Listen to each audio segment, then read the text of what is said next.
Good morning and welcome to Morning Coach Today. I am so glad you're with us. Hey, it's JB. Welcome today to this Monday, ready to take it on. It's August 29th, 2022, ending the month. I'm going to end the month with a good one today, and then we're going into another due month in the Get It Done Now program. So we're really in the active mode right now, working our plan, staying focused on plan. And this is one of the weird ones where it kind of, this week at least, fits in. There's an extra week in this month, so I get to pick a topic, and we're going to stick with external validation here and get into this a little bit deeper this week. I've got a lot of things planned for you, so we're going to rock and roll that. Tomorrow I'm going to intro you to a new book, and this is more of a business book, but I think it's something that you're going to enjoy. It's a Wall Street Journal bestseller. We're going to be working through all of September on Competing Against Luck, The Story of Innovation and Customer Choice by Clayton M. Christensen. This book was recommended to me by my coach, and we're going to get into this tomorrow, and I will discuss also, which I think is really important, how I read a book. I'm going to break it down in kind of the way that I speed read a book and how I read it. So not only are we going to introduce the book tomorrow, there's going to be a little aspect of, kind of how I devour so many books, and you could take a couple things away from that as you do our book study here at morningcoach.com. On Wednesday, big day. We're ending the month, last day of the month. We're going to talk about building a reputation and living the example. This is going to have to do with integrity and what does external validation and that have to do with all of this in business and life. It's going to be a good one. And then we're jumping in. On Thursday, we're starting a new month, September, with an Ask JB, where you're going to get your questions answered. Friday, then, our Prosperity and Abundance Day. I love this. We're going to talk about wealth and knowledge and behavior. I've got some specific stories that are going to help you that have happened just recently with some people that I know, and I think it's going to really relate to some of the things that are happening in the world today. You don't want to miss that one. Saturday, ways to get over the need for external validation, kind of our systems day. Our spiritual Sunday, we're going to talk about when you let go to live, and we're going to talk about that specifically as it goes with external validation. So we got a big week. I'm excited about it. We're going to be doing a lot of cool things as we end the month, and I always like the end of a month and the start of a new month when we're rocking and rolling. It does really bring some good energy to me. But as we look at this, we're going to look at external validation today in depth and really understand what it is. And external validation is this thing where you are looking for people to compliment you or to give you the ability to get that pat on the back or that you're on the right path. And I'm going to be full disclosure here. I love external validation. I have lived for external validation. From back when I was a senior in high school and I transferred schools, I'm one student council president. I don't think there's anybody that doesn't like external validation.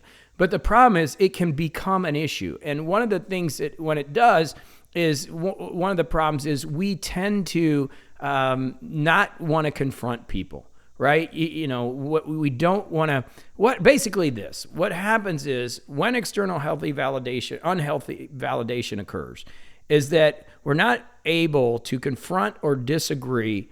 We're not being able to confront people or disagree, changing your thoughts and beliefs because someone else either approves or disapproves, and you ascribe your self-worth to the approval of others. Okay, so example, 3 of them here. Not being able to confront people or disagree.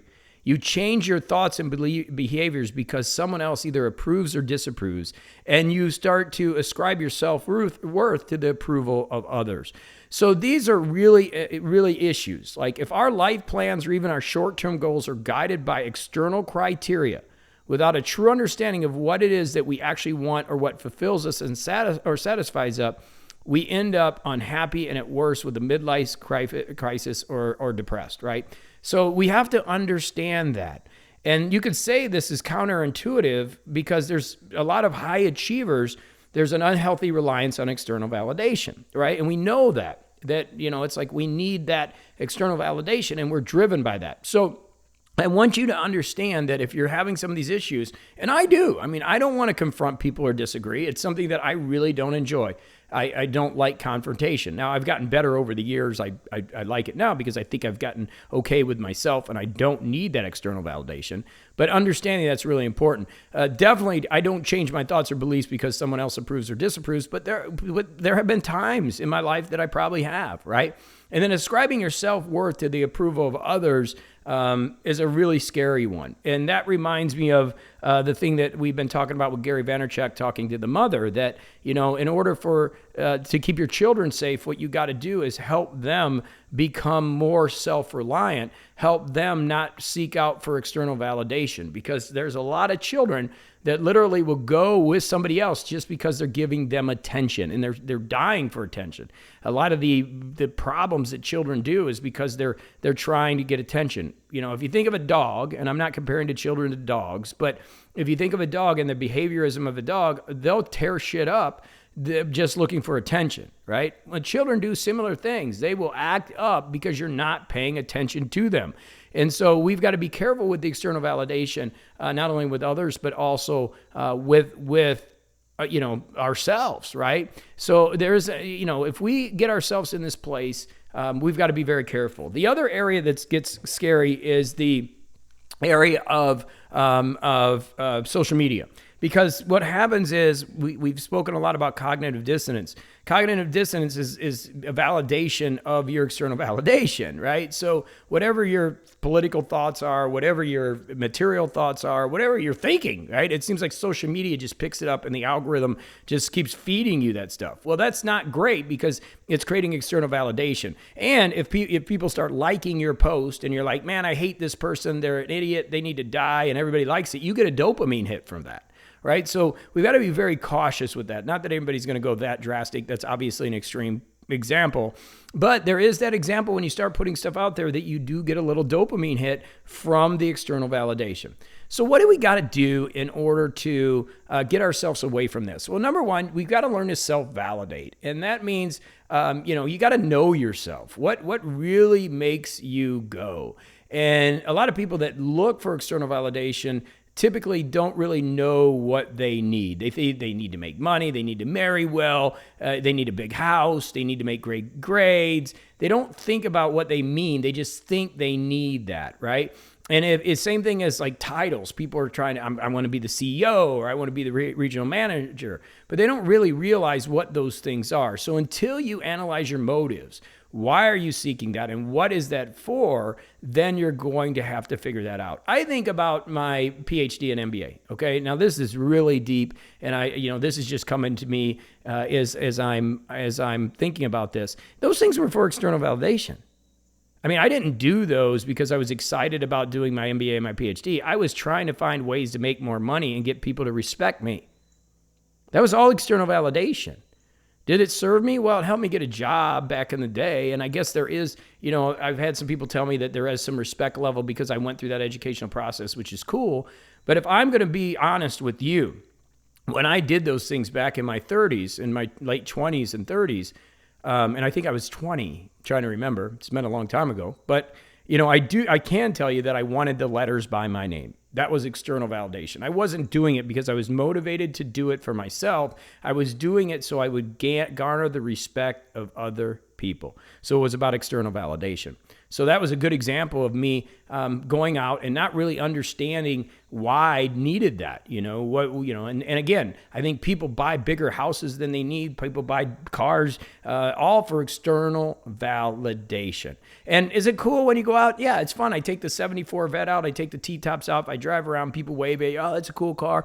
Yeah, you feel cool. It's a good thing. I'm not saying that external validation is horrible. I'm just saying we need to understand it from an observation standpoint, and it can get unhealthy because people start to drive their actions based on their validation or where it's going to come from. And again, as an achiever, somebody that teaches goal setting, sometimes that's not horribly bad, right? It's not horribly bad because you're focused on at least putting a goal out there and going after it. But you've got to understand why you're doing things. And this goes back to our Get It Done Now system. When we get into our planning, we do every December, and I go, what are your goals? That's great, but why do you want those goals? And I always say the why is bigger than the goal, because the why, without a why, a goal is a wish. You hear me say that a lot, right? Without a why, the goal is just a wish. And even more than that, without a why, the goal could be about external validation. So the first thing is learn to self-validate. Understand your motives. Understand why you're seeking validation and from whom. Understand it, and that's what's going to help you get through it. The other thing that you can do is understand that emotions and reactions are associated to specific systems. So as you visualize things, strip the emotion from situations so that you can see if you are seeking validation or not. Okay, so a lot of times when we're going out to do something, are we playing golf to seek validation? Are we doing this to seek validation? Understand that's the key. And then in any type of situation that you get in, one of the things we could do is step back and re-image the situation, kind of see it, kind of change the perspective of the situation. You'll hear me talk a lot about flying up to 30,000 feet. It's something I need to do every once in a while because you get so into it. There's so many times that I am into life that I don't even realize what's going on. I'm too close to it. I'm right in there. I'm not seeing the big picture. I have a friend of mine who's dealing with a big house project, right? And he had some trouble getting financing, and things just weren't working out the way they weren't, the opposite of what he thought, right? And he was getting very frustrated. The stress levels were extremely high. The financial situations was getting really dire. But in the big picture of things, everything was working out the way it needed to be, and it actually worked out. There have been issues in my life where things have happened where it's like, geez, the house is burning down. But the truth is the house burning down created a new house, right? My failure would get out of neutral actually led me to morning coach, right? Failures have led me to where I wanted to go, where if I would have had success, I would have never got there. There's been board games, Trivial Pursuit, which became really big in the 80s and 90s, wouldn't even have occurred if it wasn't for two engineers being laid off from work. If they were going to their engineering jobs every day, they would have never put together the Trivial Pursuit game. So understanding the situation and then reimagining that or re-looking at it a different way is really important. The other thing we got to learn to do is really this idea of self-love is the first love. We got to be kind to ourselves. Look, when it comes to life, you're going to go out there and there's going to be times when you kind of feel like you're on an island, like you're alone, right? You're doing the things yourself. There's nobody involved with you. And in those moments, you got to just you got to find that love. Self-love is first love. If you can't love yourself, you can't love other people. And same thing when it comes to external validation, you got to be kind to yourself. When you start to really feel yourself and the energy that you have yourself, and you get that posture that we've been talking about, and you start feeling the good energy in your life, you don't need the external validation for anybody because you're feeling great. And it's such a powerful position to be in when you don't have to have external validation. It's such a great thing when you can go do things and you don't have to worry about what other people think. I've always said that, I don't care what other people think. And people say, well, what do you mean by that? Well, it's not that I don't care. I mean, obviously I want to look good. I want to feel good when I go on stage. I want to do the right things, but I don't need your external validation. When I'm hard enough on myself. When I do an event or I do something and I'm putting myself out there, I'm really hard on myself. So I don't need to do surveys or those things for external validation and learn from anybody else. So it's like, I don't really need to know. And that's a weird position to be in, but it's a very powerful position to be in because you just don't have to do things according to what other people want you to do. There's a lot of manipulation out there.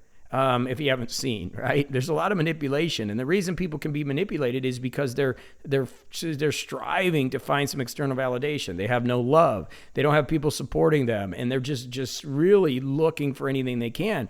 People go, how can somebody stick with, a woman stick with a man that's just beat her up, the last 3 years? And it's crazy, right? So psychologically, we don't understand that, but there's a reason for that, right? They've lost love in themselves and they've hooked onto that person and they're afraid to let go. And it's a scary thing. And we need to help those people. And that's why our teachings and the things that we do, you've heard me talk about this a little bit more, rising up and being a little bit stronger and better. We have a prerogative to help others and to, clean up our messes, clean up aisle 3 so that we can go out and help other people clean up theirs. And when we do that, we just make the world a little better place. And that's really what it's about. Let's eliminate the need for external validation. Doesn't mean you don't get it. I mean, no, everybody loves it, but let's make sure we don't have unhealthy external validation and continue to live our lives and put out some great energy, because the world needs it more than ever now.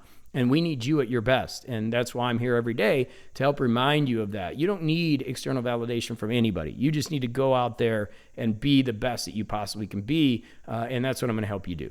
So let's go do it to it. I love you. Go have a fantastic day. Tomorrow we're going to intro a new book, and we're going to talk about reading it. I'm going to talk about how I break down a book, and that's going to help you kind of get ready to read Competing Against Luck. We're going to have some fun with that and move more into a business kind of cycle here on morningcoach.com. All right, so get out there. Have a great one. I love you, and I'll be back with more tomorrow right here on morningcoach.com.